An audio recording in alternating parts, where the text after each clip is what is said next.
आजची दिवसाची सुरुवात खूप छान झालेली आहे. आज सकाळी सकाळी आम्ही लवकर उठून आमच्या इकडे पुण्यामध्ये भवानी पेठेत तुळजाभवानीचं मंदिर आहे आणि अचानक असं वाटलं की देवीला जाऊन यावं, म्हणून मग सकाळी सकाळी आम्ही आज देवीला गेलो होतो. खूप छान दर्शन झालं आणि अगदी खूप देवीजवळ बसायला मिळालं. आमचं दोघांचं म्हणजे माझ्या मिस्टरांचं आणि माझं नेहमी असं असतं की आम्ही ना मंगळवार, शुक्रवार किंवा शनिवार रविवार सुट्ट्या असतात त्यावेळेला आम्ही असं देवाला जात नाही, कारण का त्या दिवसाचं महत्त्व असतं मंगळवारी, शुक्रवारी वगैरे.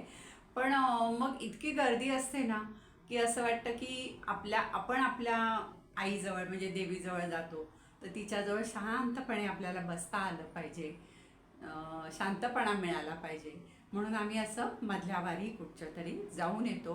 आणि खरं तुम्हाला सांगते की आज अजिबात गर्दी नव्हती एकही, म्हणजे सगळी लवकर गेलो होतो. सकाळी आम्ही 8-8:30लाच गेलो होतो देवळात, तर तिकडे एकही म्हणजे पूजा अर्चा झाली होती देवीची सगळी आणि प्रसन्न छान ह्यानी दर्शन झालं आणि आपल्या मनाला पण मग खूप छान वाटतं ना असं दर्शन झालं की. आणि देवीजवळ अगदी मला बसता आलं की खूप वेळ बसून म्हणजे बसले होते देवीजवळ शांत चित्ताने. तर मला जे काय माझी इच्छा होती, बसायचं होतं ना काय जे काय करायचं होतं ते मला करता आलं, बोलता आलं, त्यामुळे गर्दी नव्हती. त्यामुळे आजचा दिवस सकाळी खूप छान सुरू झालेला आहे आणि एकदम प्रसन्न वाटते, दिवसभर खूप छान वाटते ते. तर हे झालं आजच्या दिवसाची सुरुवात कशी झाली हे मी तुम्हाला सांगितलं.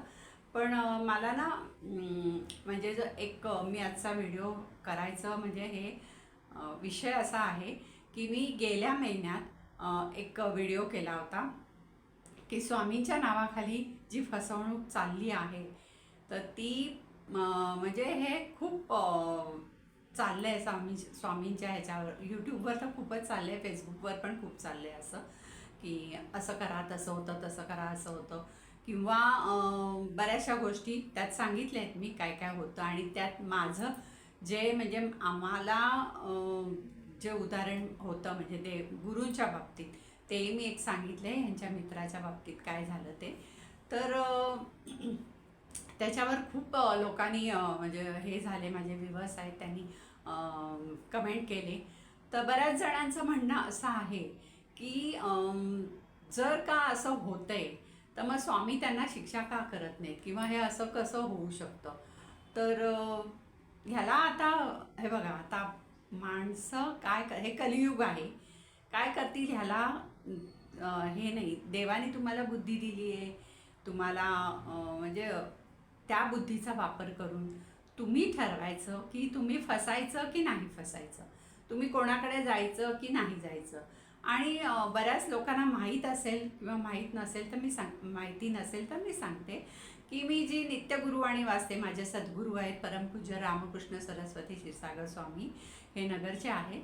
तर ते जे माझे सद्गुरू आहेत त्यांची गुरुवाणी मी रोज वाचत असते. म्हणून मला असं वाटतं की प्रत्येकाने काही आध्यात्मिक पुस्तकं आहेत ना ही वाचायला पाहिजेत, किंवा त्याचं वाचनाने तुम्हाला त्यातल्या काही गोष्टी आहेत, कारण हे एक शास्त्र आहे आणि त्याच्या सगळ्या गोष्टी आपल्याला माहिती नसतात. आपण करतो पण आपल्याला त्याचं जे काय पूर्ण ज्ञान आहे ते नसतं आपल्याला.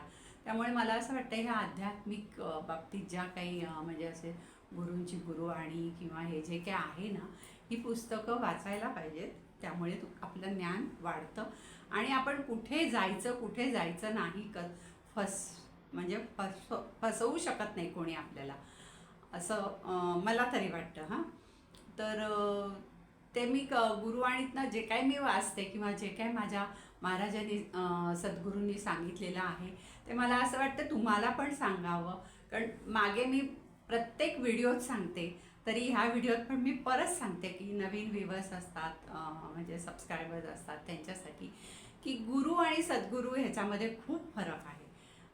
गुरु करताना हे आध्यात्मिक गुरु हे नेहमी असावे, पण गुरु करताना तुम्ही विचार करून केलं पाहिजे.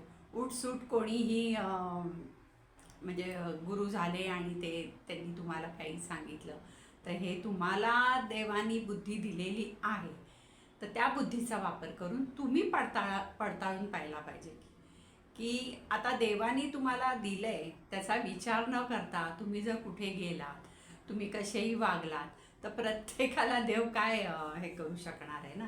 त्यामुळे तुम्ही सतसत विवेक बुद्धी तुमची हे ठेवून तुम्ही विचार केला पाहिजे. जे काही तुम्ही कोणी गुरु बनवलेत किंवा तुमचे कोणी गुरु आहेत ते काय सांगतात ह्याचा पण तुम्हाला अवलोकन झालं पाहिजे. आणि हे सगळं तुम्ही विचार केलात, प्रत्येकाला बुद्धी दिलेली असते, तर हे तुम्हाला म्हणजे समजेल काय चांगलं आहे काय वाईट आहे ते. आणि सद्गुरू नेहमी सांगतात की हे कलियुग आहे, कलियुगात काय कधी घडेल हे काहीही सांगता येत नाही. पावली काहीतरी विचित्र घटना घडतात. आत्ता आपण सध्या टी व्हीवर बातम्यांच्यात सगळीकडे ऐकत असतो, एकापेक्षा एक अशा बातम्या असतात ना की आपण आपलं मेंदू काम करेनासा होतो, आपण हादरून जातो, अरे हे काय चाललंय. आणि लोक ह्याला कसे बळी पडतात, पण बळी पडायला सुद्धा त्यांचीच लोक पसरलेली असतात. ते इतके वाह करतात की लोकांना सांगतात की असं असं आहे तसं आहे, माझं असं होतं, मी इतका ह्याच्यात होतो, मला मग असं पैसा मिळाला, हे झालं. आणि सगळ्यात शेवटी काय आहे, पैसा मिळाला पाहिजे सगळ्यांना. आहे त्यात सुखी कोणीही राहत नाही, आहे त्याच्यापेक्षा अजून अजून अजून मिळवायचा प्रयत्न करतात. अजून मिळवा, तुम्ही मिळवण्याबद्दल पण काही नाही, पण हे तुम्ही तुमच्या कष्टाने मिळवू दे.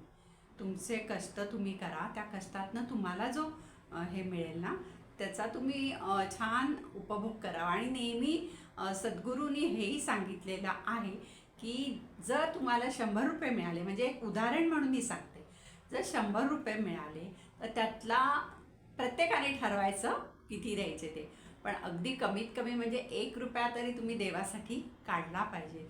तर त्या पैशाला तुम्हाला बरकत येणारच, येतेच बरकत. तुम्ही 1 रुपया त्यातला बाजूला काढा, देवासाठी ठेवा, आणि ते पैसे जे तुम्ही ठेवाल ते तुम्ही म्हणजे तुमच्या अडचणीच्या म्हणजे 100ला 1 रुपये, मग तुम्ही आता किती कमवता त्याच्याप्रमाणे तुम्ही पैसे बाजूला ठेवा. आणि अडीअडचणीच्या वेळेला त्या पैशांचा वापर करायचा नाही. ते देवासाठी काढलेले पैसे आहेत, ते देवासाठीच वापरायचे, किंवा कुठच्याही तुम्ही देवाच्या कार्यासाठी ह्याच्यासाठी वापरू शकता, किंवा कुठच्याही देवळात तुम्ही जाऊन त्याला हे देऊ शकता. म्हणजे ते पैसे हे देवाच्या कार्यासाठी असतात, हे आपण देवासाठी, देव आपल्याला एवढं देतो त्यातलं आपण एवढंसं पण देवाला द्यायला पाहिजे ना. तर हे असं जर केलं ना तर तुम्हाला प्रत्येक तुमच्या कामामध्ये यश हे मिळणारच. आणि काही गोष्टी आहेत त्या तुम्ही समजावून घेतल्या पाहिजेत, म्हणजे तुम्ही तुमचं वाचन वाढलं पाहिजे आध्यात्मिक ह्याच्यामध्ये. सोप्या सोप्या गोष्टी आहेत. तुम्हाला जर अगदी देवाजवळ बसता येत नसेल, म्हणजे वेळ नसतो असं कधीच होत नाही, पण लोकांचं असतं की मला वेळच नसतो, तर वेळ नसेल तर तुम्ही नामस्मरण करू शकता. हे त्या नामस्मरणावर मी खूप आधी व्हिडिओ केलेला आहे की सद्गुरूंनी काय सांगितले की नामस्मरणाने किती फायदा असं नाही म्हणू शकत, पण किती तुमच्या आयुष्यात बदल घडू शकतो. तर तुम्ही नामस्मरण करू शकता. आंघोळ केल्यावर तुम्ही 1-2 मिनटं 5 मिनटं देवाजवळ उदबत्ती लावून किंवा जे काय असेल ते 2 मिनटं उभं राहून देवाचे आभार मानू शकता की आज तुम्हाला जे जीवन मिळालं आहे, जे काही मिळालं आहे ते सगळं भगवंताच्या कृपेने मिळालं आहे. तर तुम्ही देवाजवळ 2 मिनटं थांबू शकता. जेवायच्या आधी सद्गुरूंनी हेही सांगितले की जेवायच्या आधी तुम्ही देवाला नमस्कार करून कृतज्ञता, म्हणजे त्या देवाला तुम्ही हे केलं की देवा तू मला आज जेवण दिले, आज सुखी म्हणजे हे माझं जीवन मिळालं आहे, हे तुझ्यामुळे मिळालं आहे, एवढं जरी केलं तरी तुम्हाला, म्हणजे तुम्ही वेळ नसता म्हणतो तर हे करायला किती लागतात, दिवसभरात 5 मिनटं लागतात. तर एवढं जर तुम्ही केलं तरीही तुम्हाला तुमच्या पाठीशी दे. आता बघा, मी मागे पण सांगितलेलं आहे, आत्ताही सांगते की जर तुम्ही काहीच तुमची आध्यात्मिक हे नसेल, म्हणजे काहीच करत नाही तुम्ही, आणि तुमच्यावर जर वेळ आली की तुम्ही म्हणतात देव मला पावत नाही, किंवा माझं काही केलं नाही, किंवा तुम्ही नावं ठेवता, मग तुम्ही असे विचार करा की तुम्हाला आता तुम्ही जे काही तुम्ही कमवताय पैसे, म्हणजे जे काही तुम्ही काम करताय त्यातनं तुम्हाला पैसे मिळत आहेत, ते पैशातलं काही टक्के, काही भाग हा तुम्ही बँकेत ठेवला नाही, सेविंग केलं नाही आणि तुम्हाला अडचण आली, काहीही अडचण येऊ शकते घरामध्ये, तर अडचण आली तर त्यावेळेला तुम्ही बँकेतनं ती रक्कम काढून घेता, कारण का ही तुम्ही ठेवलेली आहे ना, म्हणून तुम्हाला ती मिळते. तसंच जर तुम्ही आध्यात्मिक ह्याच्यात काही तुमचं नसेल, म्हणजे तुम्ही काही करतच नसाल, जमा काही नसेल, तर तुम्ही तुमची वेळ पडली की तुम्ही देवाजवळ जाता, त्यावेळेला तुम्ही नमस्कार करता आणि सांगता की देवा मला माझ्या हे होऊ दे काम, किंवा मला काही नोकरी लागू दे, किंवा परीक्षेत लहान मुलं असतील तरी म्हणतात की उद्याचा पेपर छान जाऊ दे, मला परीक्षेत चांगले मार्क मिळू दे. मग हे जेव्हा तुम्ही करता तेव्हा तुम्ही हे गुंतवणूक काही केलेली आहे का, हे पण लक्षात घ्या. लहान मुलांना कळत नाही, पण मोठ्या माणसांना हे कळतं, आणि हे मलाही कळत नव्हतं. मी जेव्हा गुरुवाणीतलं हे गोष्टी ह्या वाचल्यात, सद्गुरूंचे वाणी वाचलेली आहे, त्यावेळेला मला कळलं की आपण काहीतरी जमा केल्याशिवाय आपण देवाजवळ मागू शकत नाही.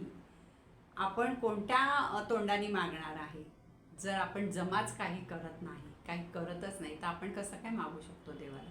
त्यामुळे एक लक्षात ठेवा, नित्यनियमाने तुम्हाला काहीही जमत नसेल तर एक नमस्कार किंवा नामस्मरणाच्यावर तर केवढं मी व्हिडिओ केलेला आहे की तुम्ही बसल्या जागी ड्रायव्हिंग करताना, तुम्ही जर तुम्ही बसने जात असाल, ट्रेनने जात असाल, तुम्ही जिथे कुठे प्रवास करता त्या प्रवास करताना तुम्ही ते मोबाईल बघण्यापेक्षा तुम्ही जर नामस्मरण केलं तर तुम्हाला त्याचा खूप तुमच्या आयुष्यात त्याचा उपयोग होईल. म्हणजे देवाला तुम्ही देवाची आठवण ठेवताय, तेव्हा तुम्हाला हे काहीतरी देवाजवळ अडचण आल्यावर तुम्ही मागू शकता किंवा बोलू शकता.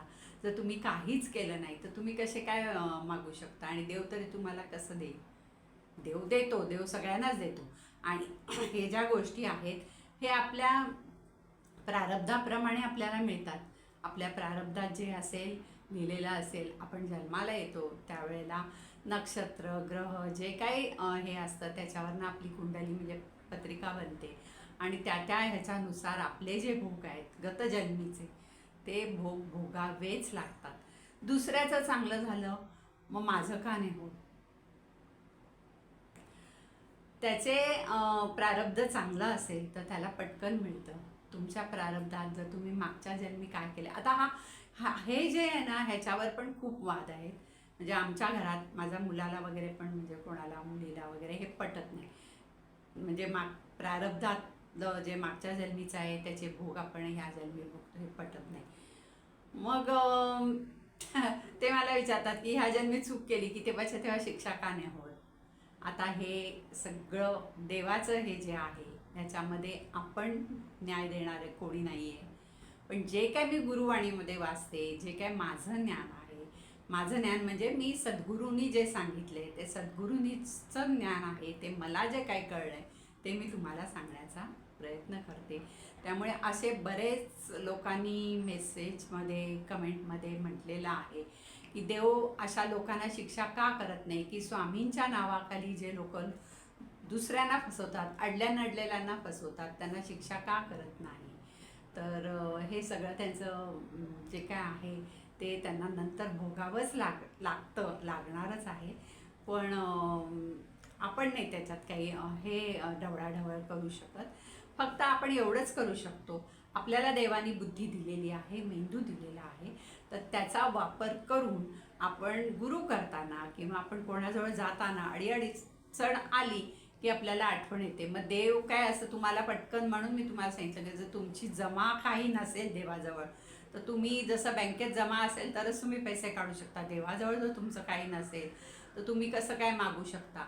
आणि मग तुम्ही काय करता, शॉर्टकट शोधता, आणि शॉर्टकटमध्ये म्हणजे काय करता तुम्ही की अशा कोणत्या तरी अंगारे धुपारे करणाऱ्या लोकांकडे जाता, आणि ह्यांचे पण प्रसिद्धी म्हणजे पसरवण्यासाठी त्यांचीच लोकं असतात. आणि मग ते अरे मी असं असं केलं, मग मला हे झालं, मग माझं एवढं चांगलं झालं. मग आपल्याला अशी होते की नाही नाही तिथे जाऊया, त्यांना विचारूया, त्यांचं हे करूया. तर असं काहीही होत नाही. कुठच्याही गोष्टी अशा शॉर्टकटमध्ये पटकन मिळत नाही. प्रत्येक गोष्ट, प्रत्येक तुमच्या चुकांचे जे काही तुमचे भोग आहेत ते भोगून संपवायचे असतात. त्यानंतर येणारा तुमचा काळ असतो तो खूप चांगला येतो. आणि ह्याच्यावर विश्वास म्हणजे माझा तर आहे, कारण माझे सद्गुरू आहेत, त्यांनी हे सांगितलेलं आहे. त्यामुळे माझा सद्गुरूंच्यावर विश्वास आहे. तुम्ही पण बघा, ठेवा. जे काय आहे ते भोगून संपायचं असतं. नामस्मरण करा, देवाचं करा. तुम्हाला यश एक ना एक दिवस नक्की मिळणारच आहे. आणि आपली सतसत विवेक बुद्धी म्हणजे आपल्या बुद्धीला स्मरून कोणाजवळ जायचं, कोणाजवळ जायचं नाही, किंवा काय करायचं. ज्योतिषाकडे पण सद्गुरूंनी काय सांगितलंय, ज्योतिषाकडे तुम्ही एक दिशा म्हणजे तुम्हाला समजावी म्हणून तुम्ही जाऊ शकता. पण ज्योतिषांनी सांगितलेल्या प्रत्येक गोष्टीवर विश्वास ठेवायचा की नाही हे तुम्हाला बुद्धी आहे. तुम्ही हे करायचं की आपण हे करायचं की नाही करत. त्यांनी सांगितलं हा होम करा, तो होम करा, या अंगठ्या घाला, अमुक करा, तमुक करा, तुम्ही पैसा. आणि एक लक्षात घ्या, एक जुनी माझ्या भावाकडे कामाला बाई होती. तिच्यावर असे काही प्रसंग आले आणि ती अशीच कोणी मांत्रिक तांत्रिक कोण होते त्यांच्याकडे जायला लागलेली. आणि म्हणजे ते ना आपल्याला मोहिनी घालतात, म्हणजे आपल्याला कळत नाही की आपण काय करतो ते. ती कामं करणारी बाई, तिच्याकडे कुठे पैसे आले. तिला सांगितलं हा होम करायचंय, हे करायचंय, ते करायचंय, 10,000 लागतील. तिने बिचारीने इकडनं तिकडनं करून पैसे गोळा केले आणि दिले. काहीही झालेलं नाही. होम करून होम करतात की नाही हे पण तुम्हाला माहीत नाही. ते सांगतात आमचं आम्ही करतो. त्यावेळेला माझ्या वहिनीनी म्हणजे आम्ही सगळ्यांनी खूप तिला समजावलं, अगं असं काही करू नको, हे अशाने काही होत नाही. पण त्यावेळेला ती बुद्धी चालत नाही. बुद्धी चालत नाही. तुम्हाला ते मोहिनी म्हणजे तुम्हाला हे करून टाकतात की तुम्ही त्यांनी सांगितलेल्या सगळ्या गोष्टी आपोआप करायला लागतात. त्यामुळे पहिल्यांदाच जेव्हा होतं तेव्हा सावध व्हा. असं कुठचा होम हवन करून तुमच्याकडे पैसा येणार नाही. कुठच्याही ह्या कोपऱ्यात त्या कोपऱ्यात कापूर जाळा, लवंगा जाळा असं करून तुमचा पैसा येणार नाही. असा जर पैसा येत असता तर विचार करा, हे गरीब लोक गरीब का राहिले असते. लवंगा, कापूर सोपं आहे. 100-200 रुपये खर्च करून आणलं असतं आणि सगळीकडे ठेवून जाळलं असतं की लगेच तुमचा पैसा यायला तुम्हाला सुरुवात झाली असती. पण असं नाही होत ना. त्यामुळे ह्याच्यावर विश्वास किती ठेवायचा हे प्रत्येकाचं ठरवायचं. स्वामींचं नाव घेऊन लोक करतायत, त्यांना शिक्षाही होणार, पण आपण त्याला त्या भूलथापांना किती बळी पडायचं हे आपण ठरवायचं. आणि जे कोणी मला मेसेज केले आहेत किंवा कमेंटमध्ये सांगितलेलं आहे, तर प्रत्येकाची ही जबाबदारी आहे की त्यांनी कमीत कमी त्यांच्या संबंधात म्हणजे जे त्यांच्या ह्याच्यात येणारी लोक आहेत, तर असे मोजून जरी 10-20 लोकांना त्यांनी असं सांगायचा प्रयत्न करायचा. आता ऐकतील की नाही समोरचा माणूस काय हे आपल्याला कळत नाही. हे त्यांनी सांगितलं, त्यांनी प्रयत्न केला, तरी मला असं वाटतं की बरेच ह्याच्यातनं लोक सावध होतील. पण हे होण्यासाठी प्रत्येकाने हा प्रयत्न आधी स्वतः सुधारला पाहिजे आणि मग दुसऱ्या आपल्या संबंधात जी लोक येतात किंवा आहेत त्यांना सुधरवलं पाहिजे. त्यांना ह्या गोष्टी सांगितल्या पाहिजेत. त्यांना कळत नाही, त्यांना नीट समजावून सांगितलं पाहिजे. मी तर माझ्या पुस्तकात जी गुरुवाणी आहे माझ्याकडे, नित्य गुरुवाणी, त्यातलं बऱ्याचशा गोष्टी मी आमच्याकडे कामाला बाई येते, ज्या मावशी येतात, त्यांनासुद्धा मी वाचून दाखवत असते, सांगत असते, बघा हे असं असतं, हे असं केल्याने असं होतं, हे असं करायचं नसतं. असं म्हणजे हे आपण जसं आपण बाकीच्या गोष्टीचा प्रसार करतो ना, तसं हे गुरूंची वाणी आहे, आध्यात्मिक हे आहे, हे शास्त्राला धरून आहे. ह्या गोष्टींचा आपण सांगितलं पाहिजे, त्याचा प्रचार केला पाहिजे. जसं गुरूंनी आपल्याला सांगितले, आपल्याला समजले, आपल्या जीवनात आनंद निर्माण झाला आहे, तर आपण दुसऱ्याच्या जीवनात पण आनंद निर्माण केला पाहिजे. आणि असं नाही आहे की हे बघा, सगळ्यात कसं आहे की तुम्ही प्रामाणिक राहा, प्रामाणिकपणे आपलं काम करा. जे भोग आहेत ते भोगून संपवा. तुम्ही वाईट काही करू नका, दुसऱ्याला त्रास देऊ नका. आणि तुम्हाला तुमचं जेव्हा चांगला काळ येईल तेव्हा तुम्हाला निश्चितच त्याच्यामध्ये यश हे मिळणारच आहे. त्याच्यासाठी वाट बघावी लागते. तुम्ही सांगा, एक म्हण आहे, तूप खाऊन रूप येतं का? म्हणजे आज जर तुम्ही म्हणतात तूप खाऊन रूप येतं, आज जर तुम्ही तूप खाल्लं भरपूर, अगदी अर्धी वाटी तूप खाल्लं, तर उद्या काय तुमचं रूप बदलेल का? लगेच नाही बदलणार. त्याच्यापेक्षा तुम्हाला तो त्रास होईल शरीराला. म्हणून असंच आहे, तुम्ही आध्यात्मिक मार्गाला लागलात किंवा काहीही केलं, मार्गाला लागा म्हणजे असं काही बुवाबाजी वगैरे नाही करायचं आहे.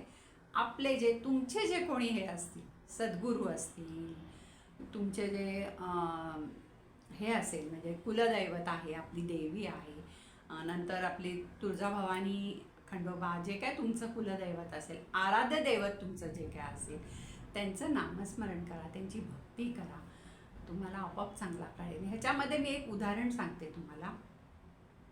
जेव्हा आपण, म्हणजे हे सद्गुरूंनी सांगितलेलं आहे, माझे विचार नाही आहेत. सद्गुरू म्हणतात की जेव्हा आपण तुळजापूर, म्हणजे तुमची जी कुलदेवी आहे, तर तिथे आपण जातो ना, तर तिथे गेल्यावर आपण देवीचं दर्शन घेऊन लगेच यायचं नाही. त्या स्थानात गेल्यावर ते पवित्र हे असतं, तर त्याच्यामध्ये आपण थांबायला पाहिजे, बसायला पाहिजे, हे करायला पाहिजे.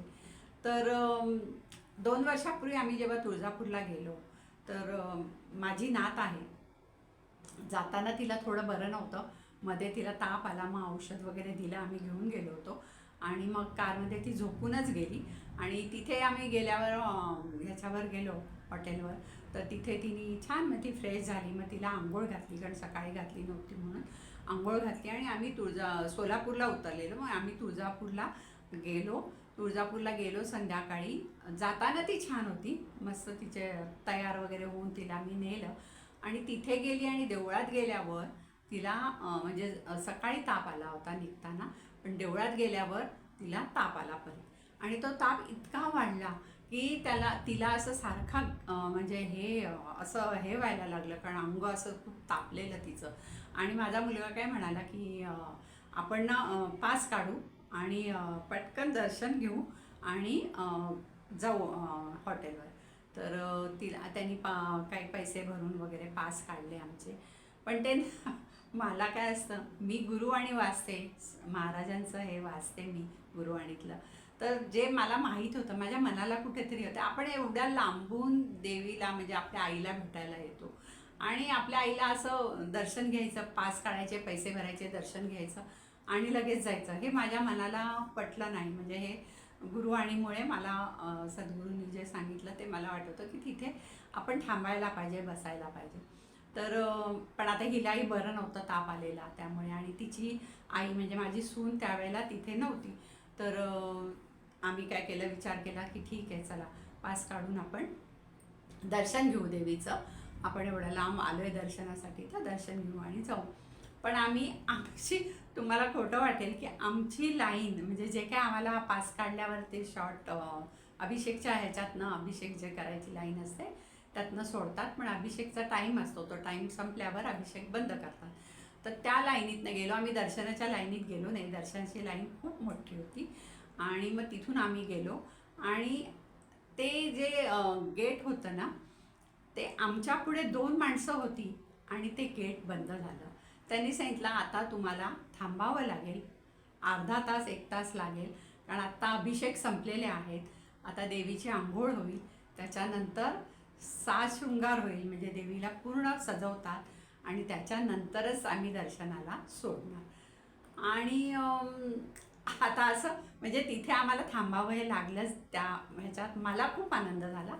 आणि नंतर मग माझ्या नातीला ताप आल्यामुळे माझ्या मिस्टरांनी ते जे पुजारी होते त्यांना सांगितलं की बाहेर लाईनीत उभं, हिला खूप ताप आलेला आहे, तर आम्ही आतमध्ये येऊन बसू शकतो का? कारण देवीचं असं जे हे आहे, गाभारा आहे, त्याच्या बाजूला एक छोटी रूम होती, तिथे आम्ही येऊन बसू शकतो का? तर ते म्हणाले असं येता नाही येणार, आता जेव्हा आमचं हे सगळं देवीला सजवणं वगैरे चालू आहे, पण तुमच्यातलं एक माणूस आतमध्ये आम्ही सोडू शकतो, तुम्हाला सगळ्यांना काही आम्ही आतमध्ये सोडणार नाही. तर मग माझा मुलगा म्हणाला की आई तूच जा आणि हिला घेऊन बस तिकडे. आणि मी आतमध्ये गेले, मी त्या रूममध्ये बसले, आणि समोर मोठा टी व्ही होता, आणि त्या टी व्हीमध्ये मला सगळं दिसत होतं, देवीला कशी आंघोळ घालतात, कसे तिला कपडे साडी नेसवतात, साज शृंगार कसं करतात, तिला इथे चंदनाचं हे कसं लावतात, ते सगळं दागिने वगैरे घालताना समोर मला दिसत होतं. बरं, अभिषेक झाल्यावर काय करतात ते जे दूध दही जे काय असतं अभिषेकाचं, ते हंडे भरून तिथूनच माझ्या बाजूनी ते घेऊन जात होते, कारण ते स्वच्छ करतात ना सगळं. तर माझ्या मनात सहज आलं, मी बसलेच होते, खालीच बसले होते तिला मांडीवर घेऊन. तर मी त्या हंडा नेताना ते पुजारी घेऊन जातात, गावातले लोक घेऊन जातात. तर मी त्या हंडा नेताना त्या हंड्याला खाली हात लावला आणि जे काय देवीच्या अभिषेकाचं पंचामृत जे काय होतं ते माझ्या हाताला लागलं. ते मी तिच्या सगळ्या अंगाला लावलं नातीला. आणि त्याच्यानंतर मग ते सगळं झाल्यावर त्यांनी आम्हाला आतमध्ये सोडलं दर्शनासाठी. दर्शन घेतलं आम्ही आणि बाहेर आलो.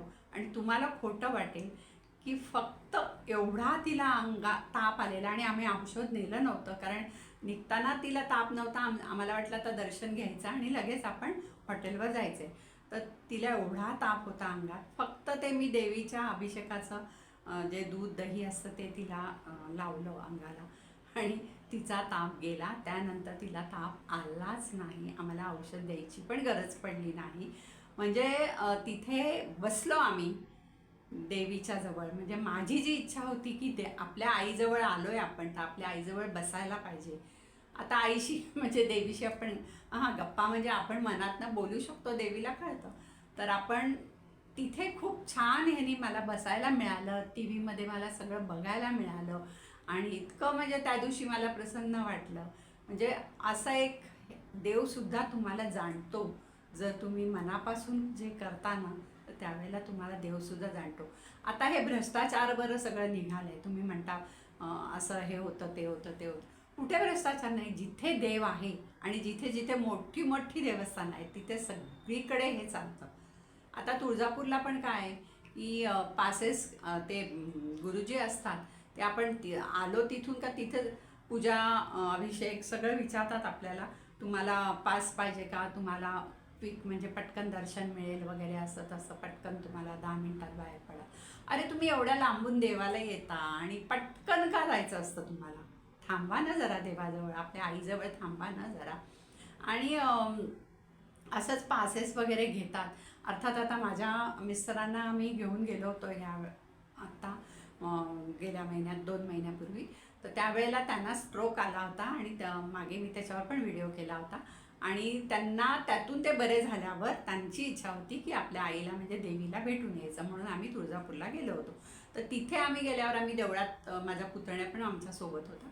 त्यांनी हे केलं, म्हणजे सांगितलं की असं असं आहे आणि काकांना असं असं म्हणजे त्यांना बॅलन्स त्यांचा राहत नाही, तर त्यांना लाईनीत उभं राहता येणार नाही, तर तुम्ही सोडू शकता का? आणि खरंच सांगते की देवस्थानचे जे कोणी होते त्यांनी आमचं बोलणं ऐकलं आणि त्यांनी स्वतःहून सांगितलं, थांबा मी तुम्हाला सोडतो.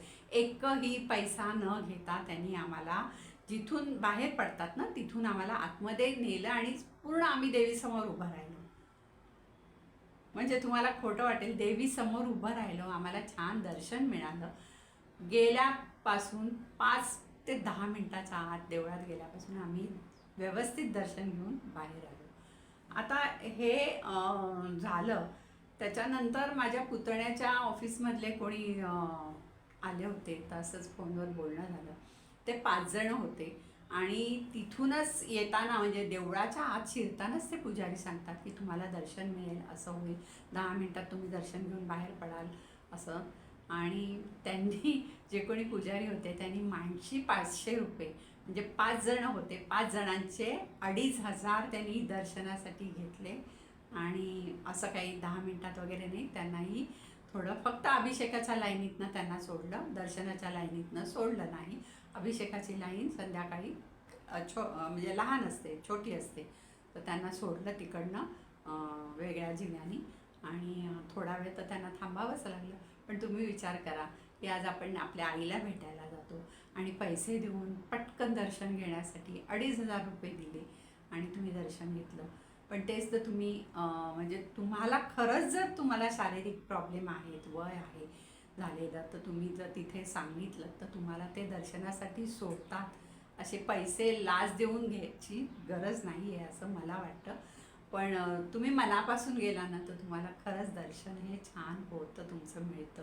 हे काही अनुभव आहेत असे की हे मला वाटतं की तुमच्याबरोबर शेअर करावे म्हणून मी तुम्हाला हे सांगत आहे. म्हणजे सांगण्याचा उद्देश एवढा आहे की मला असं नाही सांगायचं की मला दर्शन मिळालं किंवा माझं असं झालं तसं झालं की देवीने हे केलं. पण मला हेच सांगायचं की तुम्ही जे काय कराल ना, काहीही करा आध्यात्मिक ह्याच्यात, देवाच्या ह्याच्यात, पण खूप मनापासून करा.